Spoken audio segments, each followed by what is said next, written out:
ये जो जैकेट है ये भी भांग के रेशे से बनी हुई है। और यहाँ पे ये देखेंगे आप पीछे, मेरे पीछे ये पॉली हाउसेज है जो भांग की यहाँ पे कंट्रोल्ड खेती हो रही है। लेकिन मैं साफ तौर से फिर से कहना चाहता हूँ, इसमें नशा नहीं है इस भांग में, लेकिन दवाइयों के सब गुण है।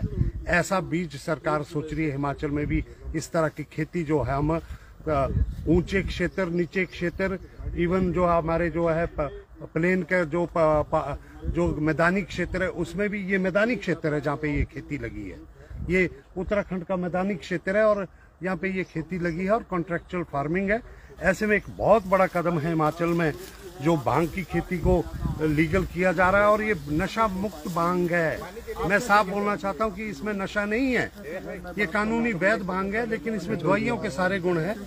ये हमारे यहाँ इसके ओनर हैं इस खेत बहुत ही निचला हुआ चुनाव क्षेत्र है और हमारा चौहार घाटी का क्षेत्र है, लाका बदार का क्षेत्र है,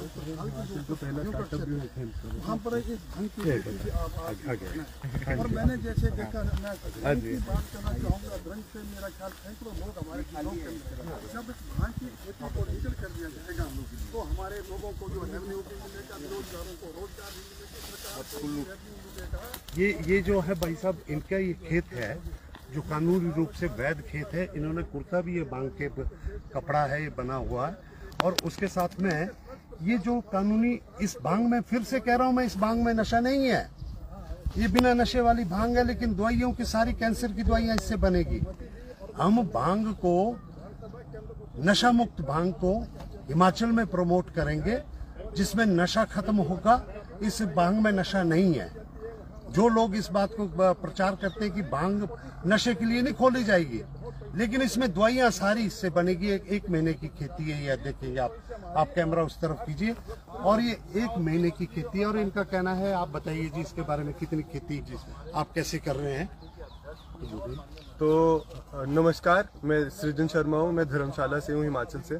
और यहाँ पे हम लोग अपने पार्टनर देखिए आप देखिए कि ये धर्मशाला के हमारे नौजवान हैं, लेकिन खेती उत्तराखंड में कर रहे हैं। उत्तराखंड में इन्होंने कानून बना दिया है, ये नशे वाली भांग नहीं है। फिर से मैं कहना चाह रहा हूँ, इसमें नशा नहीं है, दवाइयों के सारे गुण है, कैंसर की दवाइयाँ इससे बनेगी। आप बताइए जी शर्मा जी। तो हम लोग यहाँ पे ये भांग उगा रहे हैं, इसको औद्योगिक भांग बोलते हैं। तो इस तरफ से इसका तो ये हम लोग अपने पार्टनर्स के साथ कर रहे हैं। यहाँ पे नम्रता हेम्प कंपनी नाम की एक कंपनी है बैंगलोर से, और हम लोग मिलके डेल्टा बोटानिकल्स, itshemp.in, ये सब लोग मिलके ये खेती करा रहे हैं ताकि हम लोग इससे रेशा निकाल सकें। इसके जो पत्तियां हैं उनसे रिसर्च के लिए दवाइयां के एक्सपेरिमेंट स्टार्ट कर सकें, और इसके जो सीड है जिसकी न्यूट्रिशनल वैल्यू बहुत होती है, उन सब के लिए हम लोग ये कल्टीवेशन करते हैं। तो ये कल्टीवेशन में कोई नशा नहीं होता है, ये लैब से टेस्ट होती है जाके। और सबसे बड़ी बात ये है कि 1 एकड़ में ये 2 से 4 टन तक आपको रेशा देती है। मतलब आप एक कल्टीवेशन में एक बार इसको उगा के आप कम से कम 60 से 70 हजार रुपए की ऐसे औद्योगिक वैल्यू निकाल सकते हैं।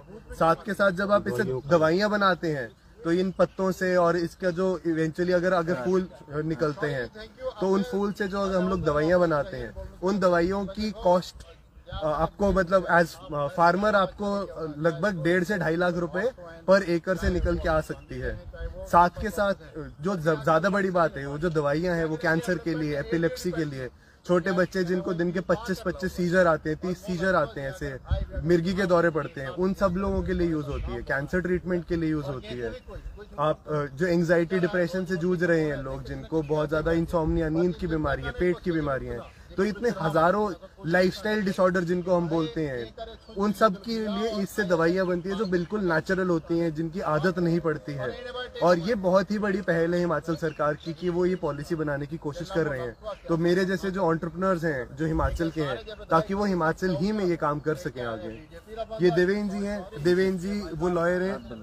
हाँ बोलो। विक्रम जी। प्रणाम, मेरा नाम विक्रम मित्रा है और मैं डेल्टा बोटानिकल से हूँ। हम लोग जो ये खेती कर रहे हैं, ये औद्योगिक भांग की खेती हम लोग जो यहाँ पे करे चले आ रहे हैं, इसको हमें पता करना है, काफ़ी कुछ काम आगे करना है। खाली उगाने से भी नहीं होता, इसे काफ़ी सारे साइंटिफिक रिसर्च भी करनी पड़ती है। तो हम यहाँ यूनिवर्सिटी के साथ मिलके सीड ब्रीडिंग का काम भी कर रहे हैं। ये ऐसा एक पायलट ट्रायल है जिससे हम पता करना चाहते हैं कि इस पौधों में क्या कीड़े लगते हैं, इसके एग्रोनॉमिक कंडीशंस क्या है और कैसे हम इसके प्रॉफिट्स और ज़्यादा इंक्रीज कर सकते हैं। इसके ऊपर भी हम अभी काम चला रहे हैं। धन्यवाद।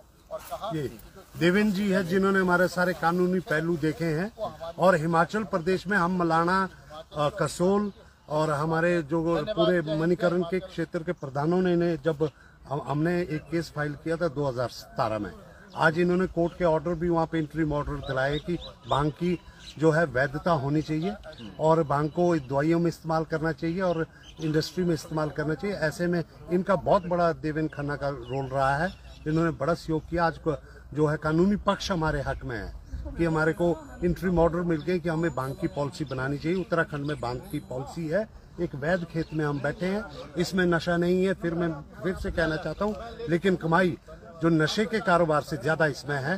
तो ये हम बहुत बड़ा बदलाव सत्ता परिवर्तन के साथ व्यवस्था परिवर्तन को लेकर जो हिमाचल में बदलाव आ रहा है, उसी कड़ी में हम आगे बढ़ रहे हैं। आज हम यहाँ पे जो रिसर्च इंस्टीट्यूट में मिले हैं, यहाँ के एग्रीकल्चर हॉर्टिकल्चर मिनिस्टर से मिले हैं और जो एक्साइज वालों से मिले हैं। बहुत बड़ी बात, माननीय मुख्यमंत्री सुखविंदर सिंह सुक्खू जी कल शाम को उन्होंने हमसे पूछा है कि हमारी किस रफ्तार से हम आगे बढ़ रहे हैं, और अब बड़ी तेजी से हिमाचल में एक बहुत ही बेहतर पॉलिसी आने वाली है। उसके ऊपर हमारे देवेंद्र खन्ना जी आपके समक्ष कुछ कहेंगे। हाँ जी, देखिए हमने 2016 से हम हाई कोर्ट में इसके लिए हम गए थे कि पेशेंट्स के पास राइट है मेडिसिन का और फार्मर्स के पास राइट है लाइवलीहुड का, और हाई कोर्ट ने इसको समझा और उन्होंने ये ऑर्डर भी दिया स्टेट को कि वो पॉलिसी को रैशनली तरीके से बनाएं। और उस टाइम जब हम मलाना गए तो सुंदर ठाकुर जी और उनके प्रधान, जितने भी 32 पंचायतों के प्रधान थे, उन्होंने हमको सपोर्ट किया इस पिटीशन में। और उन्होंने भी क्योंकि वो भी समझते हैं कि वहाँ उनके एरिया का कैसे सुधार हो सकता है, तो इसलिए वो कोर्ट में हमारे साथ थे।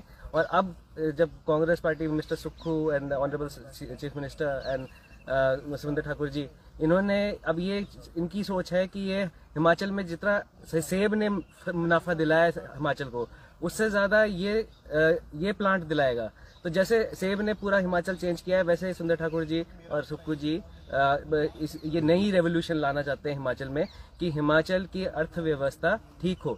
और इसके साथ जो बाकी काम है, बाकी जो पेशेंट्स को दवाइयाँ मिलती हैं और जो बाकी बायोडिग्रेडेबल प्लास्टिक बनता है, उससे और भी हमारे राइट्स जो है वो सेटिस्फाई होते हैं। तो ये बहुत ही बड़ी सोच है और हिमाचल के लिए काफ़ी आगे बहुत ही ज़्यादा फायदेमंद रहेगी। और इनकी सोच और पॉलिसी बनाने का तरीका भी अपने आप में एक मिसाल है। इन्होंने ऑपोजिशन पार्टी से लेके neighbouring state, scientist, industrialist, lawyers, सबको स्टेक होल्डर्स को इन्होंने पॉलिसी बनाने के काम में लगाया है। तो ऐसे ही सारे ये पॉलिसी ऐसी है, सारी पॉलिसी ऐसे बननी चाहिए। तो ये अपने आप में मिसाल है जिस तरीके से ये अहम कमेटी का निर्माण हुआ है और जैसे इसके टूर्स बने हैं और जैसे इसकी इसका काम जैसे हो रहा है।